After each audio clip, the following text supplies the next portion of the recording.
Shalom, selamat hari Minggu, jemaat yang Tuhan Yesus kasihi. Kita akan mendengarkan firman Tuhan, tapi sebelumnya mari kita berdoa. Bapa di sorga, di dalam nama Tuhan Yesus, kami bersyukur untuk hari ini.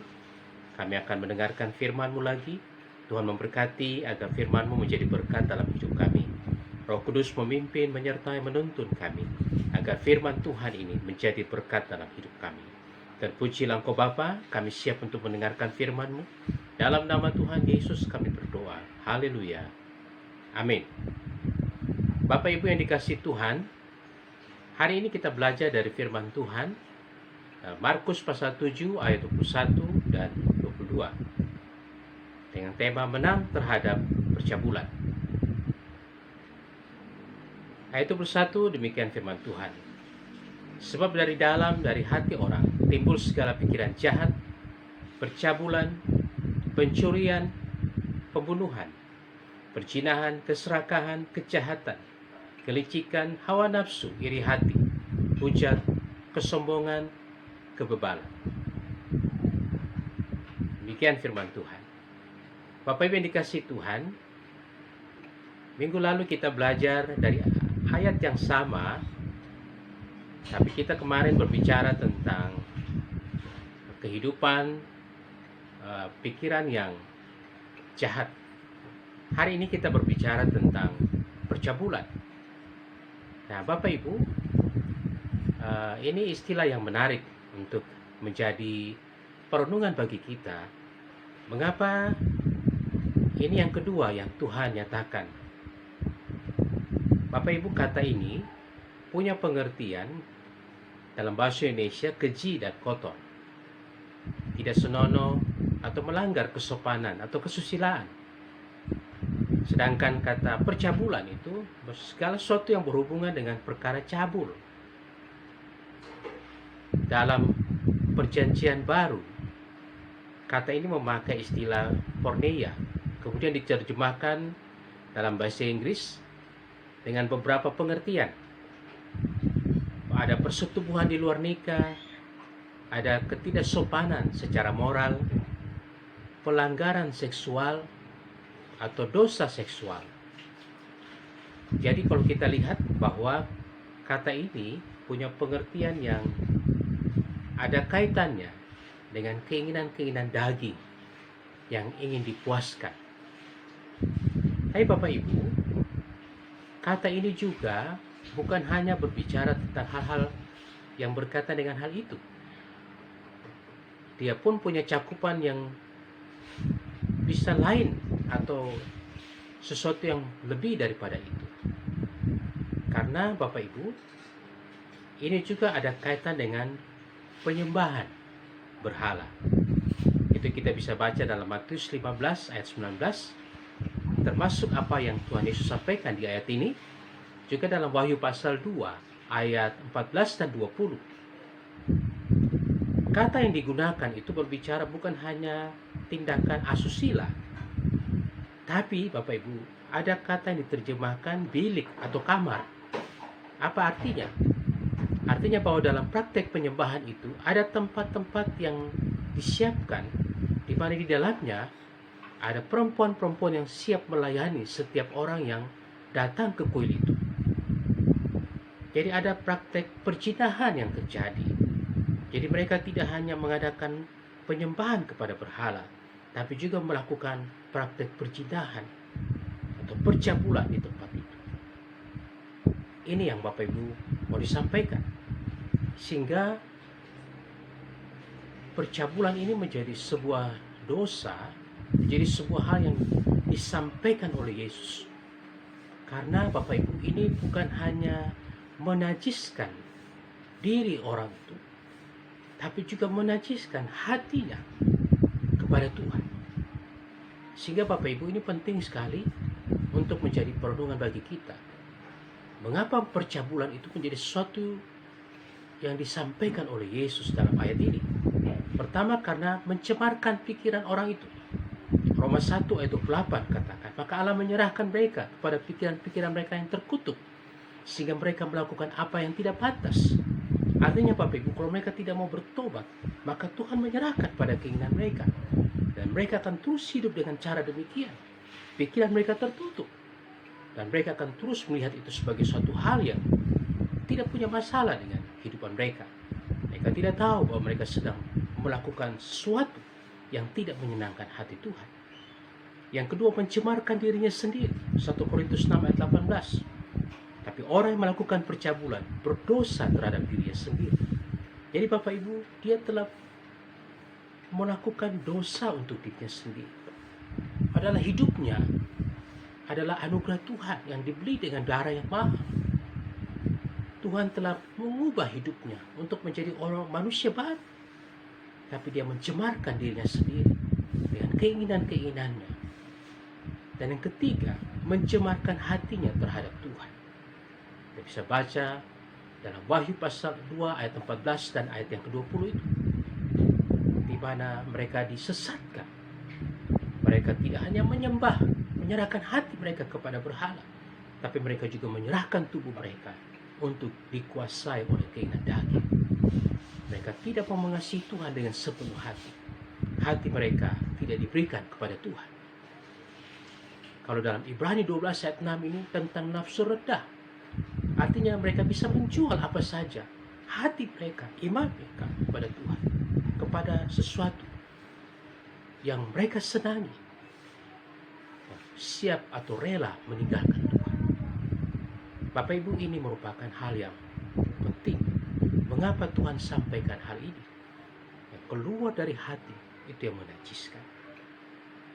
Nah Bapak Ibu, bagaimana agar kita dapat menang terhadap dosa percabulan? Yang pertama, kita harus menyadari bahwa kita telah dipersatukan secara rohani dengan Kristus. Dalam 1 Korintus 6 ayat 16 sampai 18, kita harus menyadari kalau kita telah dipersatukan secara rohani dengan Kristus, maka sebenarnya tidak ada tempat bagi kecemaran dalam hidup kita. Karena tidak mungkin kebenaran, hidup dalam kebenaran dicampurkan dengan kehidupan yang di luar kebenaran. Orang yang melakukan percabulan itu menyangkali kesatuan ini dan mencemarkan bukan hanya tubuhnya, tapi juga kesatuan rohani yang telah ia miliki di dalam Kristus. Ini yang pertama. Yang kedua Bapak Ibu, kita harus menyadari bahwa tubuh kita ini adalah bait Roh Kudus. Kita bisa baca dalam 1 Korintus 6 ayat 15, dikatakan bahwa tubuhmu adalah anggota Kristus. Dalam ayat 19 dikatakan tubuhmu adalah bait Roh Kudus. Dalam ayat 20, dalam 1 Korintus 6 dikatakan muliakanlah Allah dengan tubuhmu.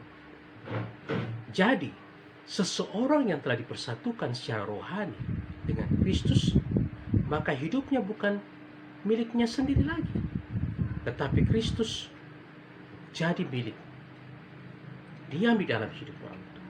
Galatia 2 ayat 20. Ketika kita percaya dan menerima Kristus sebagai Tuhan dan Juru Selamat, maka Roh Kudus yang akan memimpin kita, akan menyertai kita, akan mengingatkan kita segala sesuatu yang Tuhan kehendaki, yang Kristus kehendaki untuk kita lakukan dalam hidup kita. Jadi orang percaya harus menggunakan tubuh ini untuk memuliakan Tuhan dan bukan untuk memuaskan keinginan dagingnya. Itu yang kedua. Yang ketiga Bapak Ibu, mengapa kita harus menang? Karena orang-orang yang terus hidup dalam percabulan, mereka tidak akan mendapat bagian dalam kerajaan Allah. Galatia 5 ayat 21 dan Yudas pasal 1 ayat 7. Kita bisa baca di situ. Orang yang terus dikuasai keinginan daging akan terus menjadi pelayan dosa. Dan kalau tidak ada pertobatan, maka mereka akan binasa seperti yang terjadi pada saat bangsa Israel berzina dengan perempuan Midian dan menyembah Allah mereka, sehingga Tuhan menimpakan tulah. Ada 24.000 orang yang mati karena tulah itu. Jadi Bapak Ibu yang dikasihi Tuhan, orang yang terus hidup dalam percabulan, satu waktu mereka akan menyesali apa yang mereka lakukan dengan keinginan-keinginan mereka itu. Bapak Ibu yang Tuhan Yesus kasihi, saat ini kita hidup di tengah-tengah zaman yang berubah.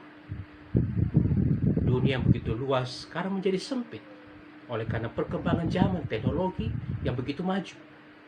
Apa yang terjadi di dunia seberang sana kita bisa tahu dalam satu genggaman tangan. Tapi bukan hanya itu Bapak Ibu. Pengaruh-pengaruh budaya, kehidupan yang sebenarnya tidak cocok, yang tidak sesuai, itu yang terjadi dalam kehidupan pada masa kini. Bapak Ibu, apa yang dulu tabu sekarang tidak. Kalau kita lihat, ada banyak hal-hal yang terjadi di saat ini, di mana kebebasan seksual itu sudah dinyatakan kepada seluruh dunia. Semua orang, semua masyarakat melihat bagaimana ada begitu banyak kebebasan yang ingin dilakukan oleh setiap orang. Tapi hari ini Bapak Ibu, kita mau belajar bagaimana kita menjaga hidup kita, bagaimana kita lepas, kita menang dari segala keadaan yang dunia ini tawarkan dengan seks bebas, tanpa ikatan pernikahan, di mana Bapak Ibu homoseksual, lesbian, bahkan di negara-negara tertentu pernikahan sesama jenis itu sudah dilaksanakan. Wow, ini suatu hal yang luar biasa Bapak Ibu yang terjadi pada saat ini, di mana juga kasus-kasus seksual itu begitu berkembang dengan luar biasa. Kita hidup pada zaman seperti ini. Tapi Bapak Ibu, bagaimana kehidupan kita? Belum lagi ada kehidupan orang-orang yang rela meninggalkan Kristus karena cinta, karena uang, kekayaan, dan jabatan. Mereka rela menyerahkan hati mereka karena keinginan-keinginan daging mereka. Bapak Ibu, Allah menghendaki agar umatnya hidup dalam kekudusan dan tidak menajiskannya dengan dosa percabulan, baik dalam pikiran, perkataan, serta perbuatan mereka.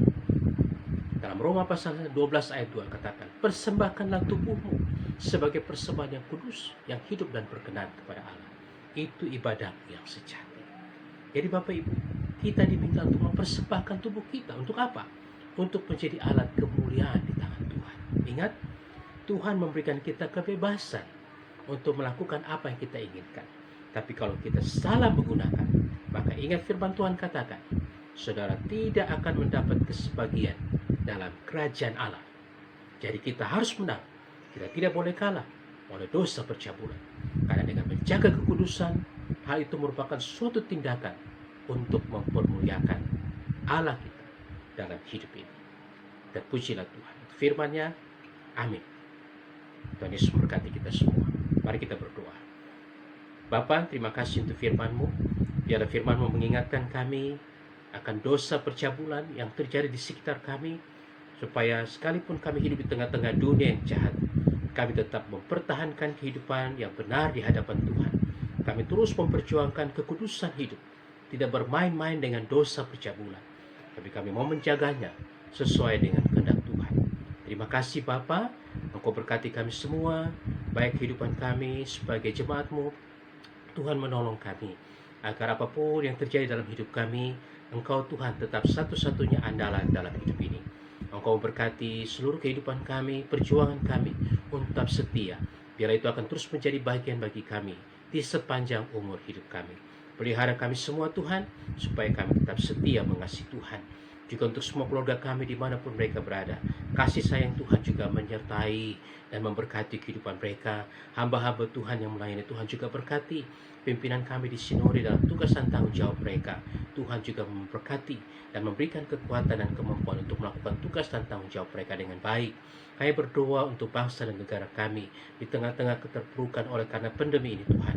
Biarlah Engkau tetap menjadi kekuatan bagi kami, bagi pemerintah kami Tuhan, untuk terus melakukan tugas dan tanggung jawab mereka. Berkatilah pemerintah kami Tuhan, agar mereka mampu untuk dapat melakukan tugas dan tanggung jawab mereka dengan baik, sehingga melalui kepemimpinan yang ada, nama Tuhan ditinggikan dan dipermuliakan. Terima kasih Tuhan, kami akan menjalani sepanjang minggu ini. Biarlah pimpinan penyertaan Tuhan akan senantiasa menjadi bagian bagi kami semua. Terpujilah Engkau Bapa. Ini doa dan ucapan syukur kami. Kami menyerahkan hidup kami. Biarlah kemurahan Tuhan saja yang menjadi bagian bagi kami. Jemaat yang dikasihi Tuhan, mari menjalani kehidupanmu bersama dengan Tuhan dan terimalah berkat-Nya. Biarlah damai dan sejahtera dari Allah Bapa kita, kasih dan setia dari Tuhan Yesus Kristus, persekutuan di dalam Roh-Nya yang kudus, akan memimpin, menyertai, memberkati kehidupan saudara sekalian, mulai dari hari ini, kekal sampai selama-lamanya. Amin. Shalom, Tuhan Yesus memberkati kita semua.